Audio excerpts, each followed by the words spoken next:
Occupez-vous de vous-même d'abord. Pour pouvoir s'occuper de vos proches, qu'il s'agisse de votre famille, de vos amis ou de vos collaborateurs, commencez donc par vous occuper de vous-même.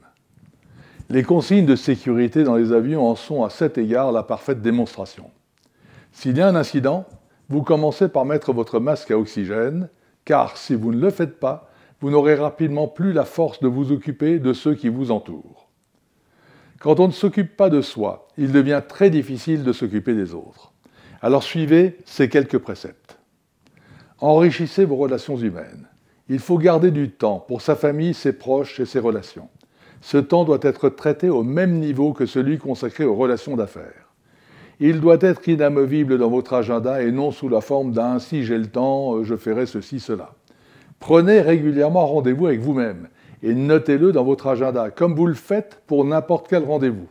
Et traitez-le comme un rendez-vous prioritaire que rien ne pourra annuler. Planifiez votre vie avec rigueur.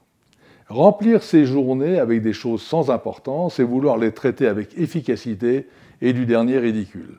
C'est pourquoi il faut tenir un planning qui permet de ne s'occuper que des choses importantes, de faire le choix de son emploi du temps et donc d'équilibrer travail, famille et société.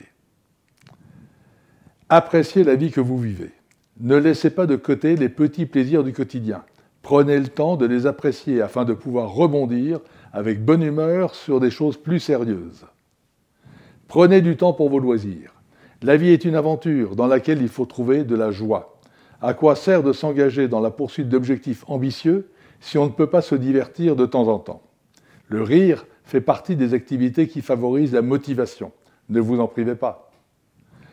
Concentrez-vous sur votre but et votre raison d'être. Ce que vous faites représente une valeur, non seulement pour vous, mais aussi pour votre entourage, que vous avez consciemment ou non associé à votre quête.